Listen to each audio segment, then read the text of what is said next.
আসসালামু আলাইকুম গাইস, আজকে আমরা চালাচ্ছি সাইকেল।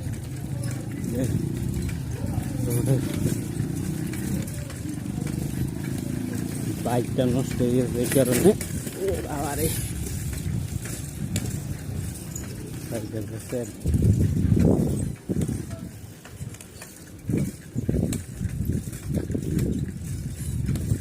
দোকানে যাচ্ছি একটা যন্ত্র কিনতে, তাই যাচ্ছি ইমার্জেন্সি কিনতে হবে, তারপর যাচ্ছি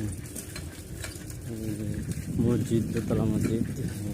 এখানে একটা মতো হচ্ছে, আমরা নিয়েছিলাম, কথাবার্তা চলতে আছে, তো কাজ করবো হচ্ছে শীঘ্রই। এটা চাঁদের ভিডিওটা পাইয়ে যাবেন আপনারা। এখানে একটা বিল্ডিং আছে, তো কাজ আমি ইনশাল্লাহ আল্লাহর মতো শেষ। আমাদের বাড়ির পাশে একটা কফি হাউস আছে, ঠিক আছে, হচ্ছে কফি হাউস। ওকে, আল্লাহ হাফেজ। আবার কিছুক্ষণ পর আবার আসবো।